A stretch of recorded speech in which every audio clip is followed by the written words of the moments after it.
Good measure pressed down, shaken together and running over. That's the way he said it could be. Good measure pressed down, shaken together and running over. That's what I need.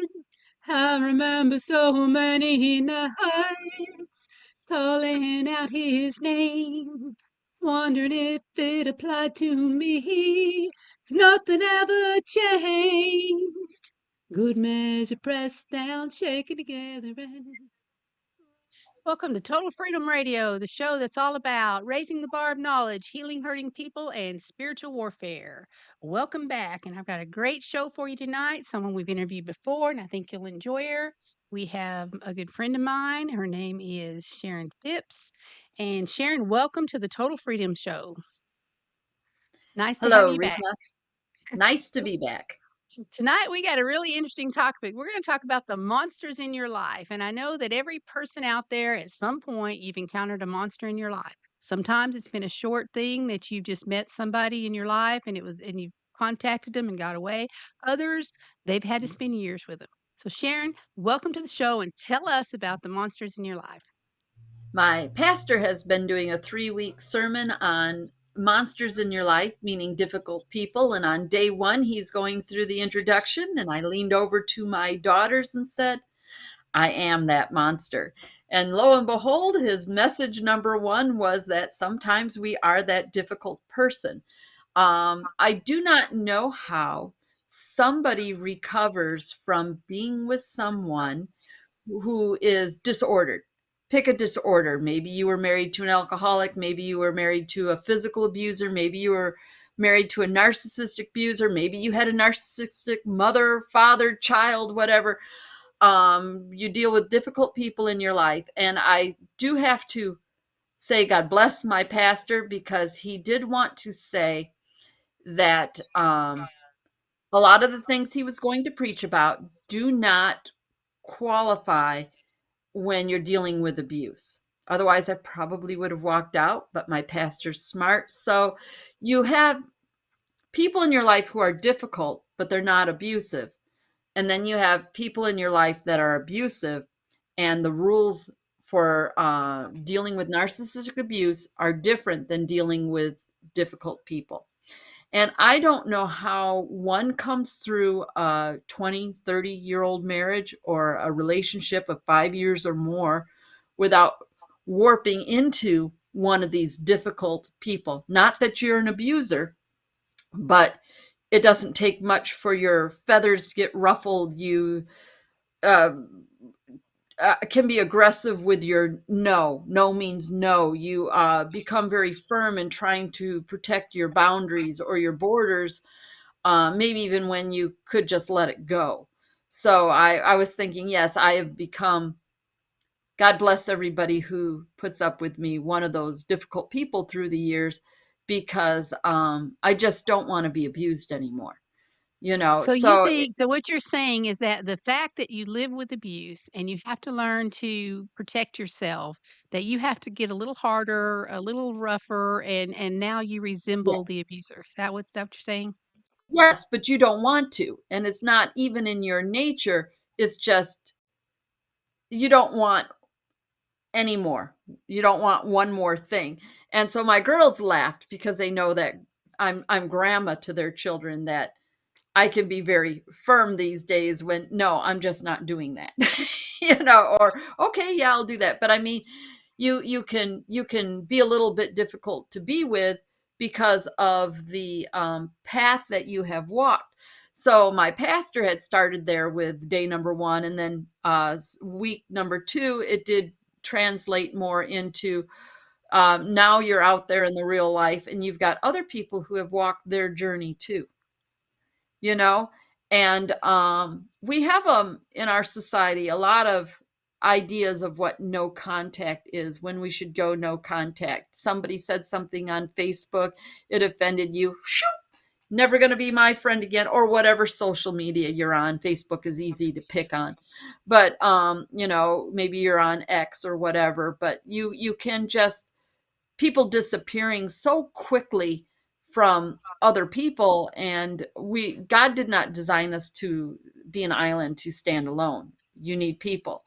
And then when you've come out of a narcissistic abuse, um, it's really hard because you have no people.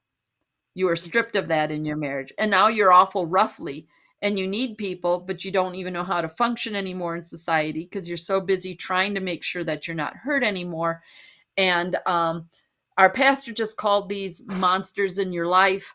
Um, how do you not be one? How do you deal with one? They could be family members. They are people that you have to deal with. It's very important that we have people. It's very important that not all the people believe and think everything that I do, because when people get together and change ideas, we grow as people. Yes. Um, not that you have to have your mind. The older I get, the more things that I've made my mind up on. Not that you have. I hate it when people say, "Oh, you just have to be open to everything." I'm not talking about that. I'm talking about trying to make up some lost time by maybe being aware that you have warped into a difficult person, of regaining, recapturing when you used to be soft. Well, let me ask You you know. something. One of the questions a place that I used to work and that I've asked, what's it like to be on the other side of you? And you have to stop and think. So for a person that's outside of it, okay, they may or may not know the monster. They may or may not know who you were before the monster. They may not know what you've had to adopt to get tougher, to get stronger, to keep the monster Mhm. from overwhelming you. So, what, in your opinion, is the criteria that says this is a monster? Or this is someone that's reacting from having lived with a monster? How do we know? How do we know what Well, we're looking at? I don't even know if I can answer that. That's such a big question. Um, all I know is that you do want to have the ability to have freedom of expression, to have conversation with people, and to have them still think what they think and you still think what you think and walk away. A lot of times when you're dealing with a hurting person, they just can't handle that. Well, I've got You a really know. good friend here where I live, and one of the things that I truly respect about her, we are like-minded in a lot of ways, but there's a lot of ways that we completely opposite-minded. But we can have that dialogue, and we can both tell our opinion, our side of the story, why we feel the way that we do, but we're not either one trying to impose that on the other, and no one gets mad. We just agree that we feel differently, we learn from each other, but I have found in my life that's not the norm. Most people they want you to agree with them, or if you don't On agree with them, now everything. you're a bad person. So what's Yes. the line for you that, "Okay, I can't be stepped on anymore, but I don't wanna step on you anymore." Where's that line that, "Okay, now I'm the monster," or "I don't wanna be crushed by the monster?" A lot of it does play into your ability to listen. Yes. I mean, the line is whether you're listening to somebody and then taking your turn, or if you're just walking all over them. Well, and I think respect too. I You think know, you have to respect respect. that we're not all alike. We don't all think alike. My life's experience, the things I've learned, the things I've read, the things I've Mhm. adopted are different from someone else's. So, and I have to Because we understand theirs are different from mine. Mhm. But surviving narcissistic abuse can put you into a very touchy place as you work it all out. And it was good listening to him preach, keeping in mind that he was giving ideas and feedback and everything on how to, in love, in Christian love, talk to people, witness to people, and knowing that you don't always change people's minds on Christianity either in one tweet or one post, or even in real life with one conversation at the checkout. But we are Christians and we should share our faith, and part of healing from narcissistic abuse is to talk about it, you I know. agree. And one of the things that I have found in my life is that's really hard to do. At first, you're incapable, but then you learn that you have to do this to survive. But now you got an issue because as you talk about it, other people don't want to hear you Form talk about it. opinions. And That's one of the right. things that I have learned too recently, we've talked about is this: your true authentic nature is so suppressed to live in a narcissistic relationship that you actually grow into the person they make you into, sort of. And that's the person that grows through the years. So now when you get out of this, part of the healing process is to let go of that persona, create and find your true authentic persona. But what I have found, and what many people I've talked to have found, is the people around you keep wanting to see you as that person you never were. And Yes, they don't want to yes, adopt the authentic person you are, particularly if they correct. were a person that benefited from you being the other person. Have you dealt with any of Yes. that? Um, I yes, I have. My ex-husband used to be a pastor, and I, filed for divorce in 2009, so it's been a while.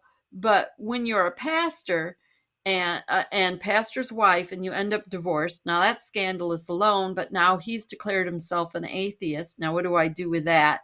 And just a lot of people who had an expectation on what a pastor's wife and a pastor should be. And of course, we failed miserably to my own expectations, and what I wanted to be, letting go what you thought you were, what you wanted to be, what you hoped to be, what you dreamed to be. And you're already dealing with that. And then to have other people deal with that as well. And then trying to find out who am I. It's amazing because the Lord's brought a lot of pastors' wives who aren't anymore into my life. And how they got to be not a pastor's wife varies from the pastor retired, the husband retired, doesn't want to work anymore, or the husband is burned out, doesn't want to be in ministry anymore. I even had one pastor's wife whose husband had passed away, found herself in the exact same position of, how do I define who I am now? I mean, who am I? What am I? And for me, some of that was difficult, and then some of it was easy because I was never a traditional pastor's wife to begin with. So I was still the same person before and after, but then you have this other element of who the narcissist told everybody you were. Yes. You That know what I smear mean? campaign is one of the things that I think is the Yes, hardest to overcome, because what I have found, once it's been thrown on the table, people will entertain it. But also, if they have molded people's thoughts for years and you didn't know it, there was yes. no contra story to defend yourself because you don't need to defend it. So now this is their historical view of who you are, and they So I was, cannot see you yes. through the lens of reality. The smear campaign began long before the divorce papers were signed. Yes. So I was a little taken back by, because I didn't know that was going on. So I was taken back a little bit by how many people stuck by him, and I was like, but you don't understand what's been going on in the home. You don't understand what this has been like. You don't, and then get into the court system, all the court people. Oh, he's such a wonderful man, and things were always tinted a certain way. And well, yeah, you could say that we lived in that house because the wife wanted to, but I didn't want to live in that house. You did. You know what I mean? So who gets the house after the divorce? Thing, uh even in the court system, he still managed to, get people's ears and get their sympathy, and and then you're out there like drowning in the ocean trying to swim your way to shore, and nobody's going to give you a help, but they'll pull him right up and put him on their boat and give him a cruise around the world and back again while you're And out dinner? there dog paddling in the ocean, so yeah. And Christian people, God bless us, because I'm one of them too, it seems like we're so quick to believe a lie and so slow to believe the truth. Um, I just, I don't know why. We're just so human. Most I people in told church, someone in my we life a believe couple it. of times that you would much prefer to believe a beautiful lie than an ugly truth, and I think that's part of it too. Yes, And part of it yes, works into the fact that a really good narcissist, especially a covert narcissist, maybe a complete psychopath, there's all flavors, but they are so good at only letting the person that is their target see the monster. And everybody hmm else sees the charming, the good guy, the nice guy that would do anything yes, for them. And they can't, now you're in a he said, she said. And there's a dime a dozen of those. So And does it one really of the even things that I matter? finally adopted for myself is, and it was a real growth for me, but it took a really long time. And you were there in it. But at this point, tell it any way you want. I know what happened. I lived, and I'll never again try to defend my character, my value, or what I've lived. I lived it, and if you can't see it, oh well. And then also too, I knew that some people's Christianity was so fragile that I just sometimes just let the lie go because I don't want to slander a minister either. Just let actions speak the truth because time is a great teller. Time reveals everything. You can waste a lot of energy trying to convince a lot of people a lot of things. You ought to just let it go.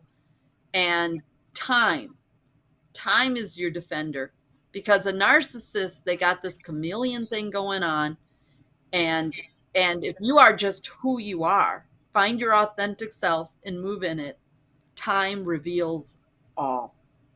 Well, and I think eventually, if you're around a person enough, which is one reason why narcissists are very limited in the time they spend with people, is character shows. It shows in the little Yes, it things. does. I remember it was pastor in my life too. We were talking about it, at the time of my divorce, and he just wasn't getting it. And how I finally reached him, and his wife just smacked him across the arm. She said, "Listen to this," because I asked him. I said, "Let me ask you something. What makes him tick?" He said, "What do you mean?" I said, "You've known us both for 25 years.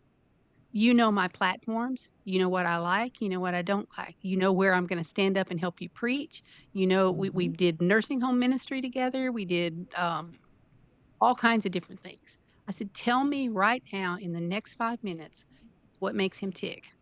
And it was the funniest thing in the world watching the look on his face. And he's one of these guys you can see his thinking go across his face. And it's like, he Mhm. finally said, "I don't know." I said, "Tell me why that is." And I named like 5 other people, then 5 more people that we mutually Mhm. knew that we'd gone to church with for years. I said, "Tell me what makes them tick." And he could just rattle them off. And it was the first time he really got that aha moment of, maybe I don't know him as well as I think I do. But Yes. I found that if you have been the target, and I'm gonna say target rather than victim, because I don't like that word. If you've been the target of a narcissist, then you have been a part of a smear campaign long before you know, just like you did. So Mhm. what's the answer? How do And we dig ourselves out of that? Because I don't think you can change other people's minds.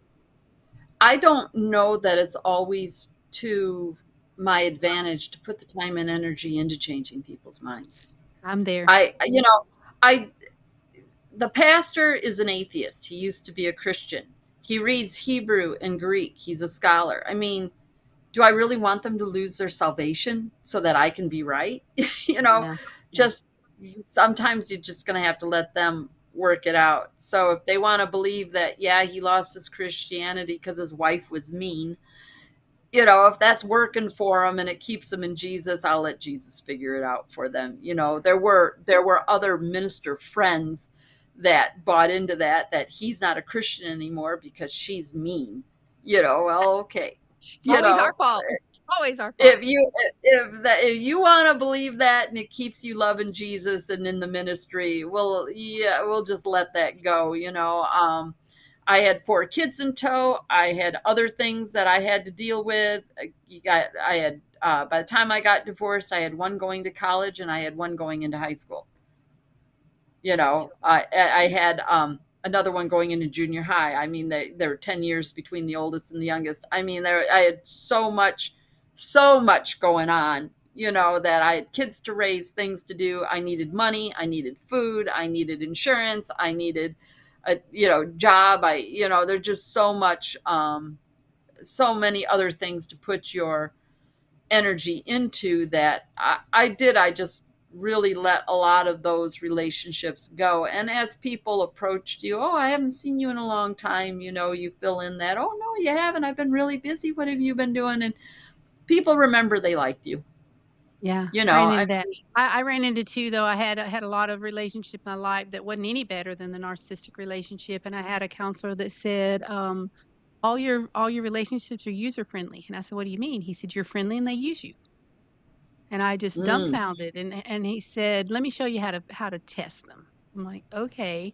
And I was surprised with what he said, but it worked. He said, stop calling, stop going, stop doing, stop paying, all the things that you're picking up the slack for everybody and see who calls you. And I used to send out like 150 Christmas cards. And that year I didn't send any. I wanted to see who I got them from, and then I would send them. And within 3 years, I was getting five.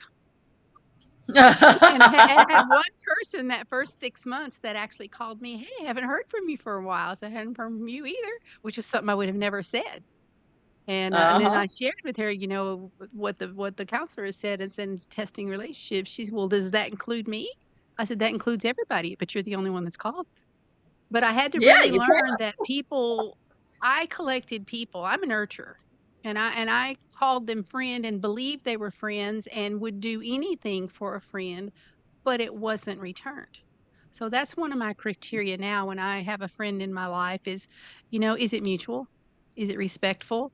Can we Mhm. have those hard conversations like we talked about earlier where I'm different from you and we disagree, but we can talk about it without somebody blowing a gasket? It's Mhm. harder to find friends because I'm finding that there's not a lot of people out there that have that, I would call it maturity. So what Yeah. would you And look for? it's a it's tough question. I mean, I on a general rule like people, but I don't like a crowd. So I just take them one at a time, you know. I'm But that way. Sharon, I give like me to just watch a one crowd. moment and we've got 6.5 minutes. Let me acknowledge my sponsors. We did not do that. One moment, Absolutely. please. Folks, you want to help Total Freedom Radio stay on the air? Please help support our sponsors. We have Simply Clean Foods. Primary focus is to bring clean food to people all around the world and change the way we look at freeze-dried food in our daily cooking. As a community-focused company, they strive to help our veterans through food donations and provide food to victims of natural disasters. They're dedicated to providing the best quality food you can buy next to fresh from a farmer's market. Their stringent quality controls and absolute zero GMO policy in testing for heavy metals make them unique in the storable foods market. They say just because our food is freeze dried doesn't make it just for emergencies. Our line of fruits, vegetables, and meats are suitable for everyday use, and you won't have to worry about throwing away food that you don't use. Just take out the amount you need and reseal the package for use within the next 6 months. Go to rinalynn.com to the affiliates page and please click in from there and it'll take you straight to my page and it'll kick back just a little bit to us to help us with our cost. Thank you so much for supporting our sponsors. Help support this show while protecting your family. Go to rena-theinsurancechick.com and fill out a contact sheet. I'll get back to you and get you an insurance quote. I do all kinds of life policies and annuities. I'm a certified college planner and can also hold a certification in debt-free life policies and infinite banking. Contact me today. And folks, let me just announce one other thing too that I forgot to do at the beginning is our radio host is KRRB Radio, and we are syndicated in 169 different countries. But I have had the honor this week of being told by the radio station owner that instead of just Tuesday nights at 7, that my show will now air every night daily at 7. So you guys support our sponsors, help me stay on the air, and when it gets on YouTube, Rumble, and Brighteon, please like, subscribe, and share. And those are very hard to say in a row. Sharon, you started out this show talking about the monsters in the closet and said that you'd realize, I mean, excuse, what did you call that? I didn't, monsters in your life, and said that you realized that you were the monster. So let me ask you something. We've got about 5 minutes left. What does that feel like, and what do you do about it? You end up letting a lot of things go. You just got to learn to keep letting things go. Your way doesn't always matter, how much you want to be right, how much you want to be wrong, how much and I think it's very important that we do this, especially with our children, because they have a lot of false ideas about us that were planted there by a not so loving ex spouse, whether or a parent. You know, the narcissist in your life could be, like I said, a father, a mother, an aunt, an uncle, a cousin, a brother, a sister, a husband or a wife, but you've got somebody spinning stuff all the time and you feel like you got to defend it all the time. I think you take a deep breath and you just life, just live your truth, live your life, and um, knowing that we all have a lot to go to be more like Christ every day. You do need to um, work on not being so rough and tumble, because not everybody is out to do to you what that person did to you. Not There's not a narcissist underneath every rock and around every corner. You don't have to live in such a way to defend yourself so much anymore. You can let Well, that see, and I go. had the opposite thing is I was that compliant person that wasn't about being right. It was about having the relationship. So I learned to swallow Well, it. So my healing path was more I had to learn to step up. I had to learn to go, there is a narcissist under that bush. And I can't yes, put myself yes, back in that position. but So I think it's a twofold thing. I had that initially as well, because I was the doormat for a while too. But that changed when I kept going to court, because Yes. court is about the fight. You know what I'm saying? So then that this so I had this where everything was soft, empathetic. That's how I like to move anyways. That's who the narcissist usually picks. But then I had to put my big girl pants on and fight in court, and then that I got divorced in 2009, pretty much about our anniversary. So I was married 20 years, and then I ended up in court easily for another 10 years. Yes. So straight. I had maybe 1 or 2 years off with his incarceration. I don't know why that always strikes me funny when I say that. But I had 2010, I had a 6 months off and then it was straight court until about 2017. And then I was in court shortly after he was let out of prison again. I didn't go to those court. My lawyer decided to handle it and not have me come. Something interesting about being sued. 1 minute. 1 minute. Something interesting about being sued by your narcissist is that if you are subpoenaed to be in court, they get to see you. I was gonna So, go there. I was gonna yeah, go there. yes, yeah. So, It's part of the game. We've got 45 seconds, so I just wanna say, audience, thank you, and come back next week. Sharon, I wanna keep you around because I'm enjoying this conversation. I think that our audience will be enjoying it, so just hang around, and we'll go on into next week, and just thank you for being part of the Total Freedom Radio Show. thank you.